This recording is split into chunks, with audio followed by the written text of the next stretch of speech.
Welcome to Real Life Renos, the podcast. I'm your host, Karen Brown, and if we haven't met, I'm an aging in place and accessibility strategist, as well as an educator in all things leading a life that is independent, safe, and dignified.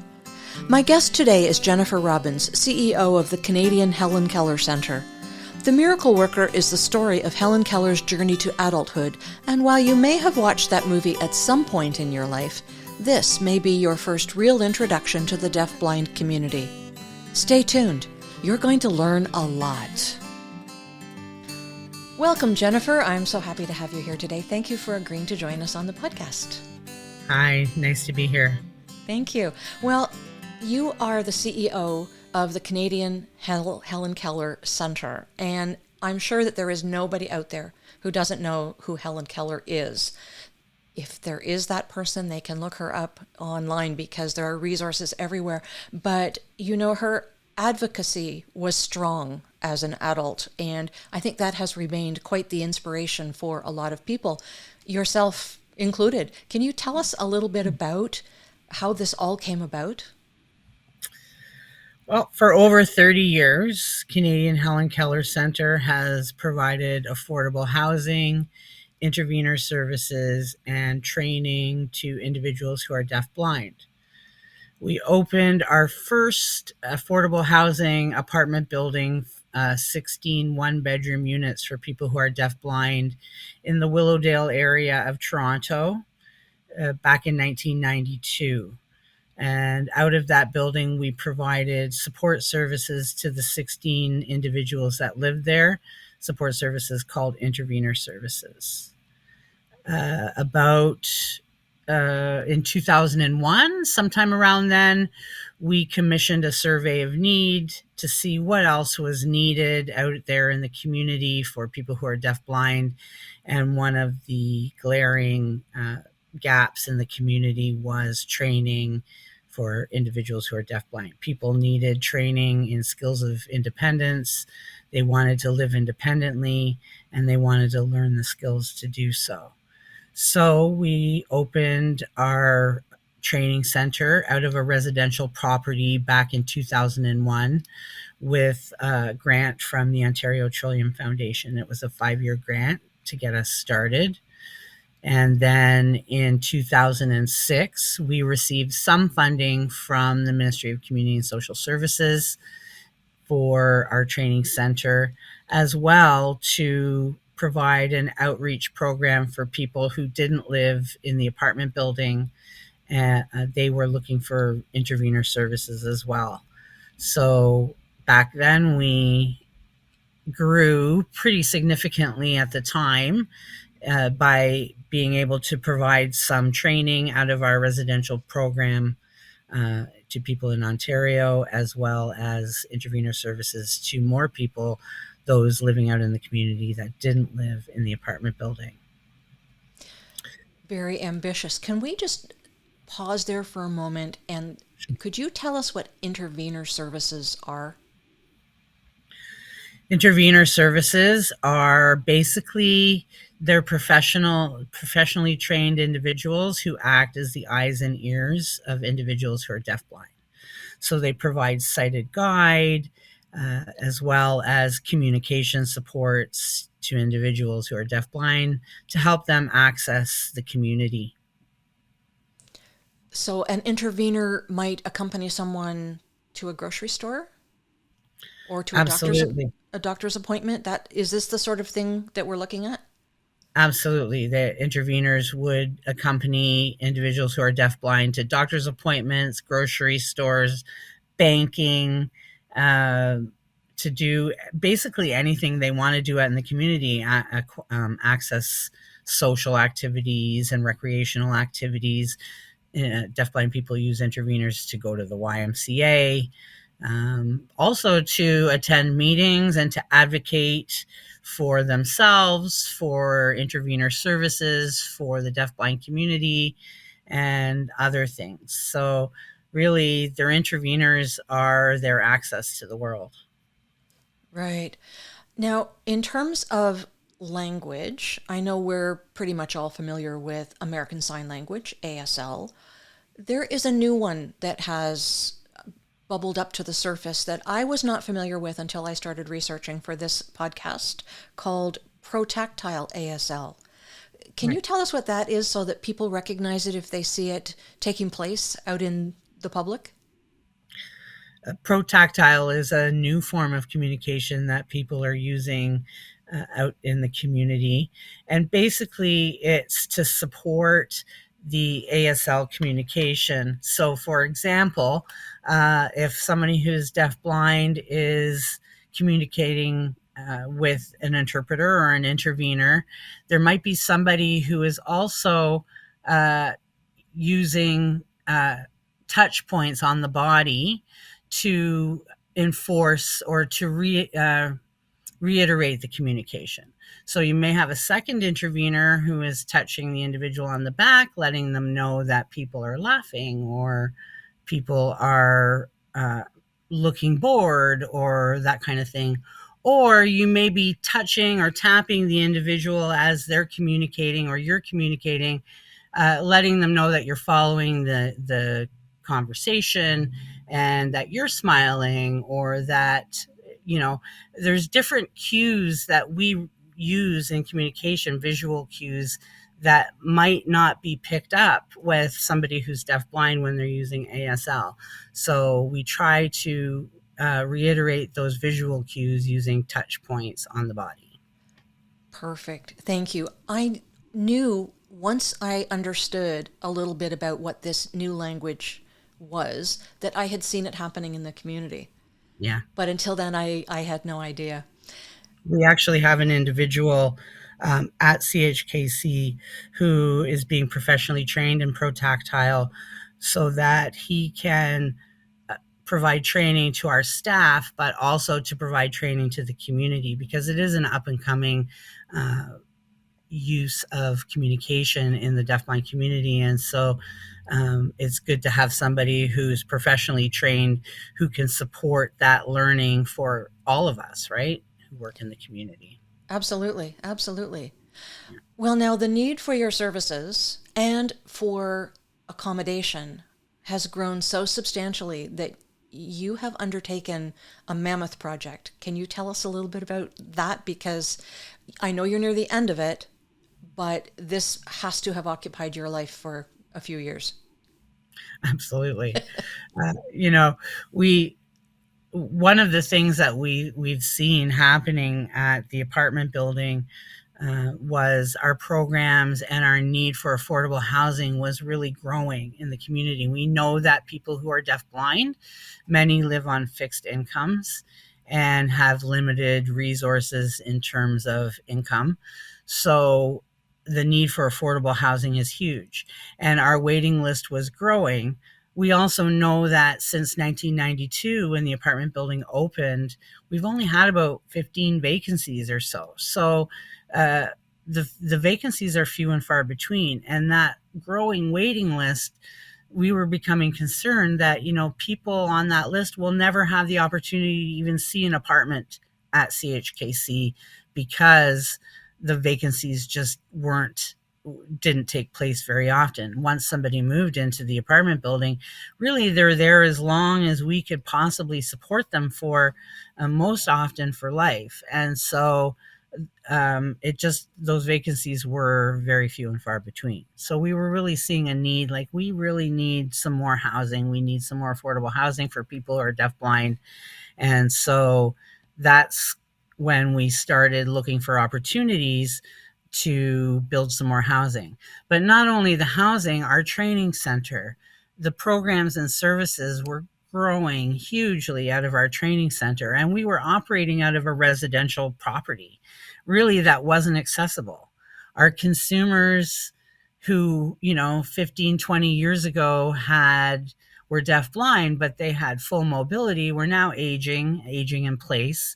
And our current training center just wasn't physically accessible for the consumers who were aging and those with mobility issues. So we were limited in terms of the programming that we could provide out of this residential property and those that could access the programs.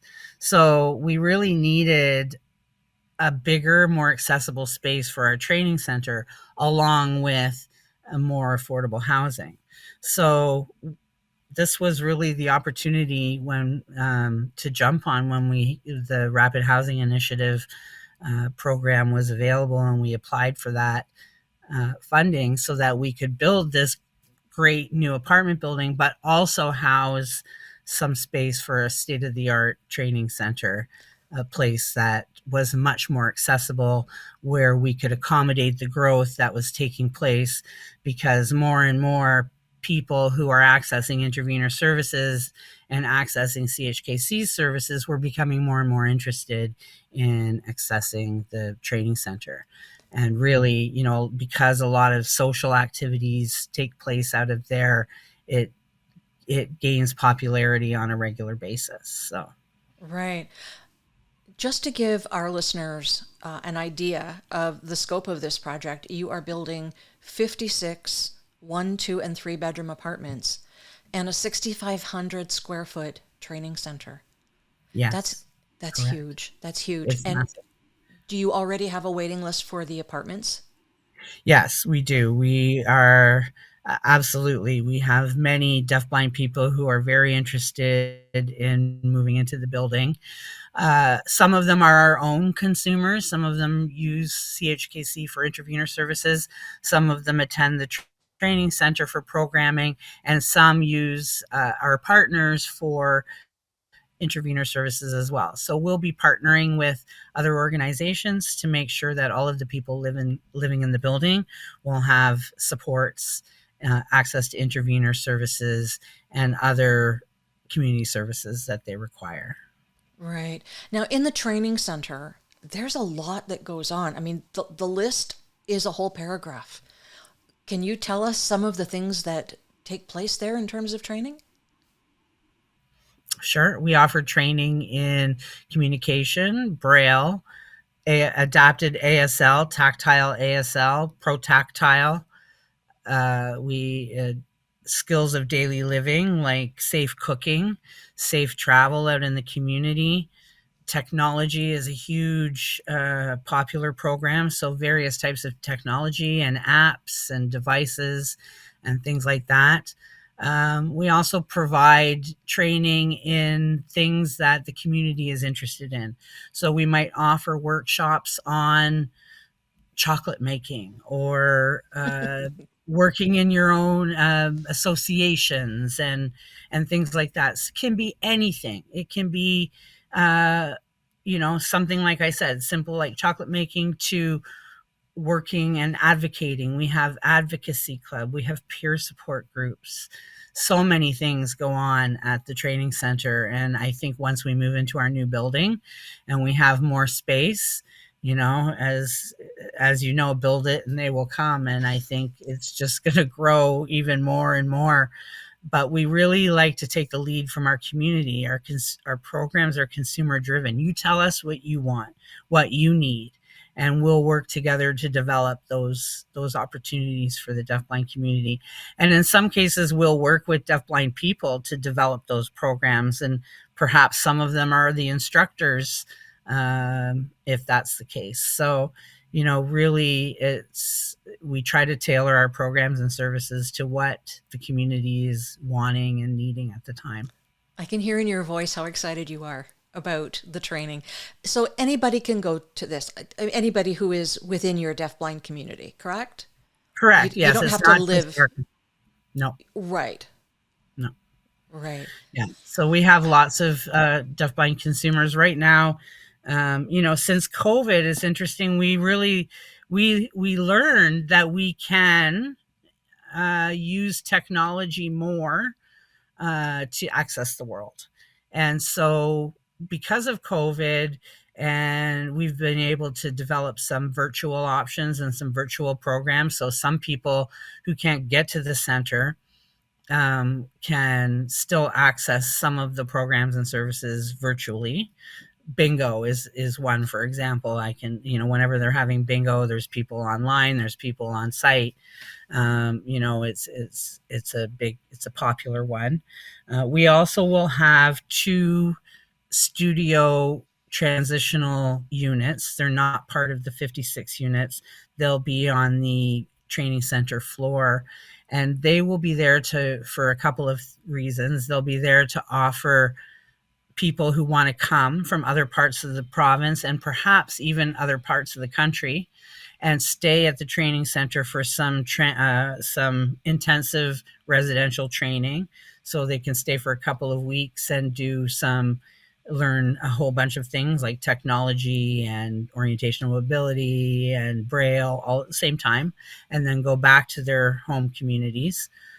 Or they're also there to provide some transitional units or space should we have anyone who's deafblind that's waiting for safe and affordable housing once the building opens. So there will be lots of opportunities for people outside of the GTA and Toronto area to come to the training center for programs and services.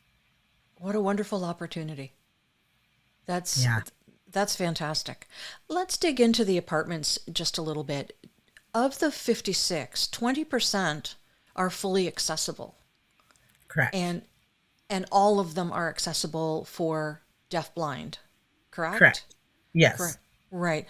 So you have some very intensive training, or you have a committee that works on what these features ought to be, right? Yes. Can we go over some of those? I mean, flashing fire alerts are things that are pretty standard in commercial buildings these days, and they're everywhere.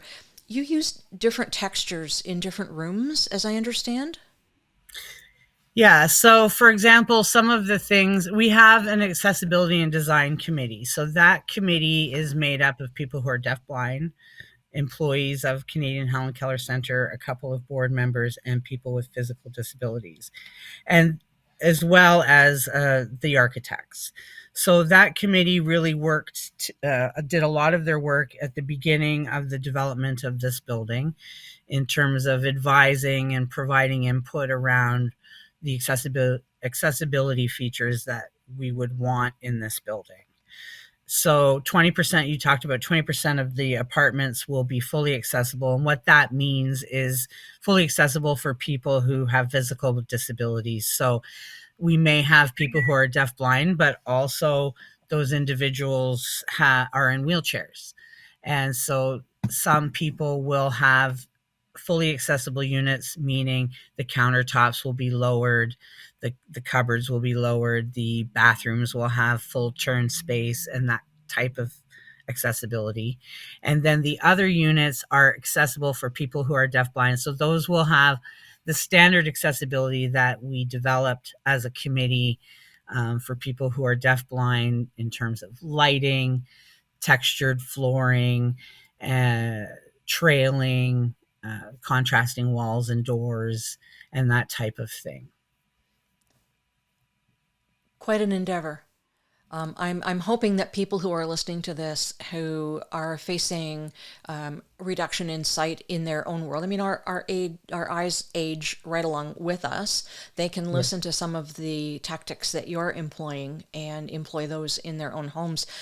Now, the thing that really interested me the most, and I mentioned this to you when we were talking earlier, a vibrating couch that alerts people when the person who is living in the unit when somebody comes to the door. Can you tell us a bit about that? It's actually a device called an Alert Master, and it's a signaling device. So it has a vibrate. It works in a number of different ways. You can set it up to vibrate. So you would put a vibrating disc in your couch cushions or under your mattress, that kind of thing. Should you want to be alerted to the door, to the phone, you can set it up to alert to fire alarms. People who have children can set it up to alert to baby monitors and things like that. And you can either have it vibrate or you can set it up to flash lights. Some people carry a pager as well that will vibrate or will sound audibly and those kinds of things. So, I mean, it's really amazing that, those types of things are available to the people who live who will be living in the building, and especially who live in the province of Ontario, because those things are covered. That device particularly is covered through the assistive devices program in Ontario. We're going to include that in the show notes for anybody who could benefit from an alert master. You use tactile markings throughout the Yes. building and in the units as well? Not necessarily in the units, but certainly throughout the common areas of the building, the corridors. So, for example, the flooring will change, tactile will change visually, and will change a tactile change in front of the elevator. So somebody knows now that they're in the elevator. You might see that in the apartments, for example. It might change from the kitchen to the living room flooring, but it wouldn't be as obvious as it will be in the common areas of the building. It Right. really helps with navigation, right? So people navigating throughout the building know, for example, if they're in front of an elevator or if they're in a corridor. And once people are living in their units, they've become fairly familiar and can navigate throughout their units fairly easily. Right. Now, the one thing that is a constant thorn when I deal with clients who need less technology. I mean, I like technology. I like it a lot. It's everywhere, but not everybody appreciates it. And the one thing that is a big thorn is finding a stove or an oven that doesn't have dense layers of push button digital choices. Have you ever found anything that reduces that or preferably eliminates it altogether? The appliances have been the largest challenge for us as we've gone through this process. When we built our first building in 1992, it was a lot easier because the stoves had coils that were very easy to, somebody who is cooking, you can teach them how to cook on a stove with coils a lot safer. Some of the stoves will have the operation the controls in the front, for example, instead of having to reach over to the back. So it was a lot easier back then. It's a lot more challenging now because, as we love technology, it doesn't always work in our favor. It's not always the best when what we've found with the appliances, for example. All of the stoves now have these flat panels. Try and find a stove with coils. Try and find a stove with panels and controls in the front. Everything is digital. Everything is touch based and flat, and so there's no tactile way of somebody who can't see or hear operating a stove independently. So we've really, been challenged with finding the right appliances for this building. Our project coordinator has certainly done a great job in her research. She really had to do some digging and worked with an appliance company to find the most accessible stoves and appliances for these units. They may not be perfect, but they're the best that we can do in terms of what the world is today. So, certainly it's not the easiest thing. We also had to fit in appliances into the spaces that were designed by the architects. And, we're limited when we're building a building. We're also building a modular building. So, we're kind of limited in terms of the space and how it can be manipulated. So, we had our work cut out for us, but certainly have been able, we've been able to come out on the other end with appliances that will be accessible for our tenants. Right. So if anybody who's listening to this program is connected with an appliance manufacturer and they can build an old school stove, there are people out there who want them.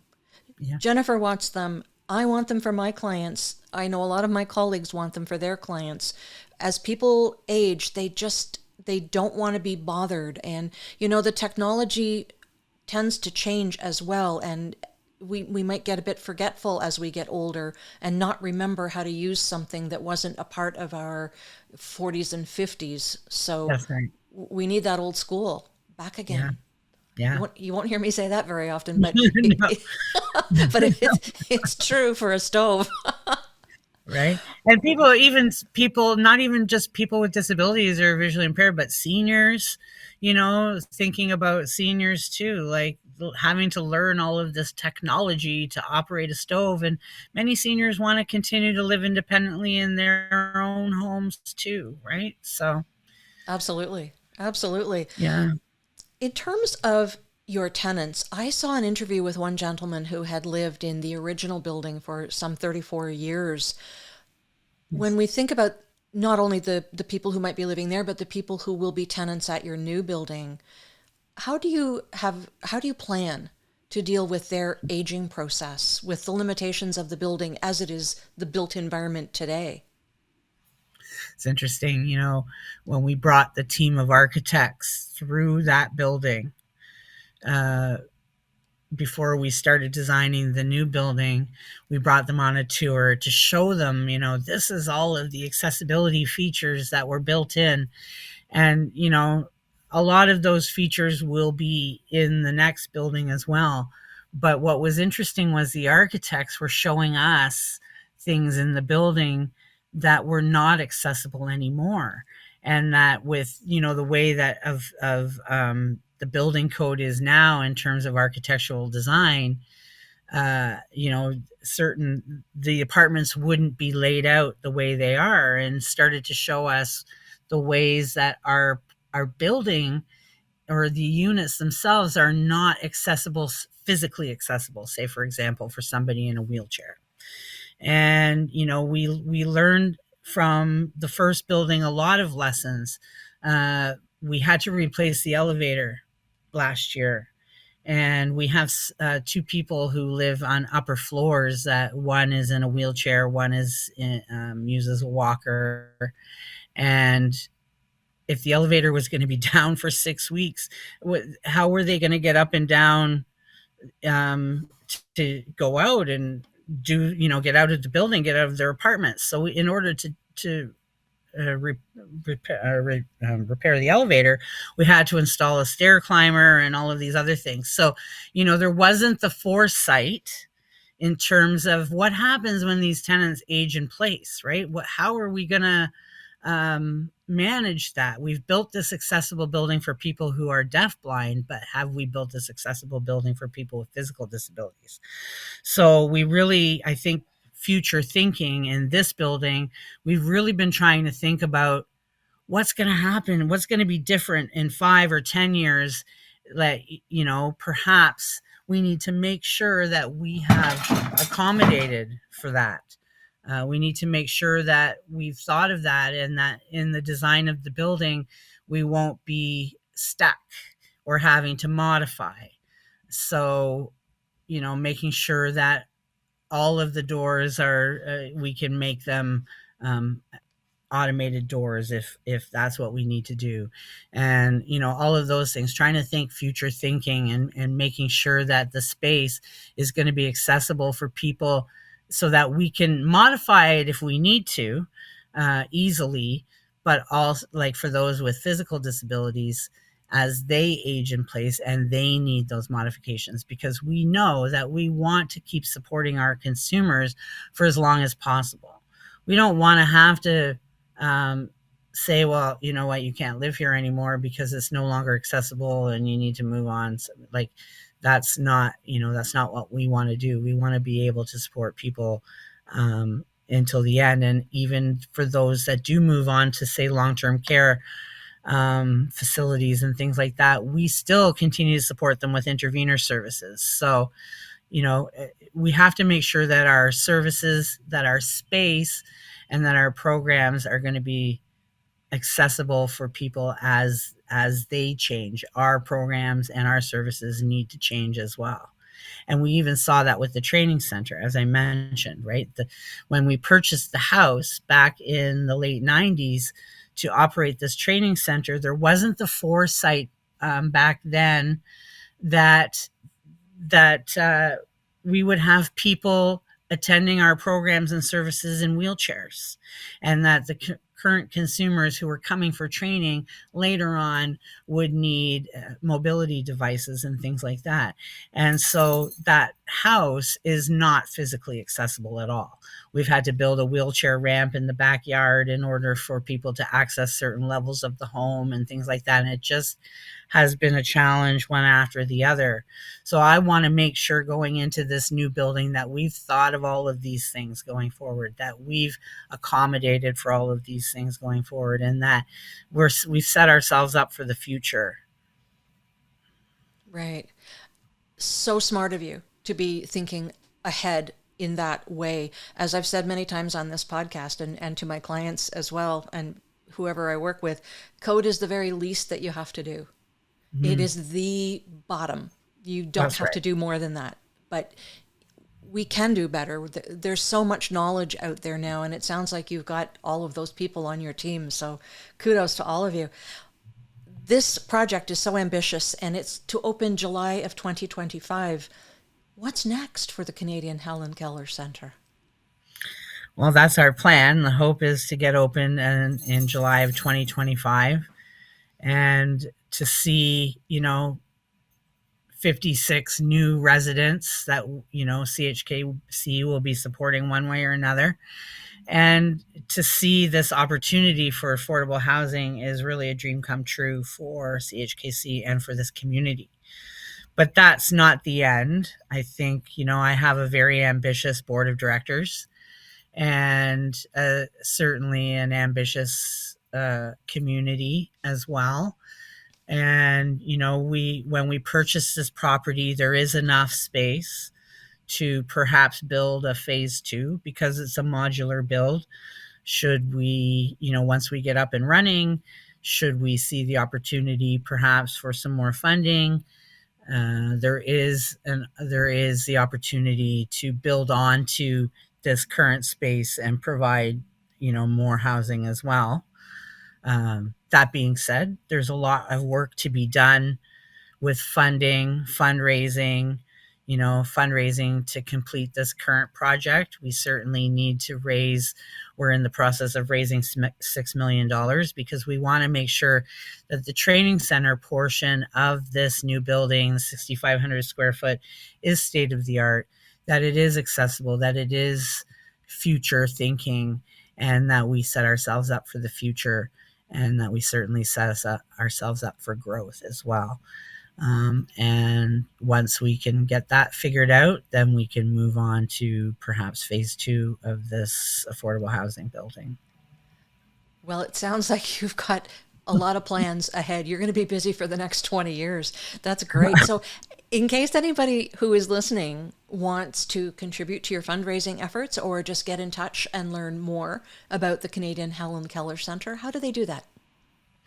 You can visit our website at chkc.org, or you can visit us on Facebook, Instagram, or LinkedIn. We also have profiles on all of those social media platforms, and certainly we would love to hear from people who are interested in getting more information about CHKC, about our project, about becoming an intervener.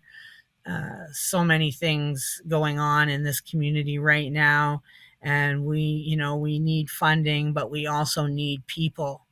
We need resources to make this growth happen, and we need people who are interested in the profession of an intervener, so that we can get more people who are trained and out there working on the ground. Well, it sounds like there are lots of opportunities, and it does need to grow. There's no question about that, right? Just before we wrap up, do you have any final words or thoughts that you'd like to leave with us? No, just thank you for this opportunity to talk about CHKC and our new exciting project. I always love the chance to promote CHKC. We're such a great organization. I've worked for CHKC for 28 years, wearing various hats, and ended up in the CEO role. But, we're a passionate group of people, and we really want to build awareness about deafblindness, about the organization, but also about the disability itself. So. Right. Well, thank you very much for sharing some time with us today. I'm most grateful, and I'm sure that our listeners will be grateful to have learned so much about the Canadian Helen Keller Centre. Thanks so much, Karen. Thank you. And to all of our listeners and viewers, thank you very much for joining us. I will look forward to seeing you on our next podcast of Real Life Renos, the podcast.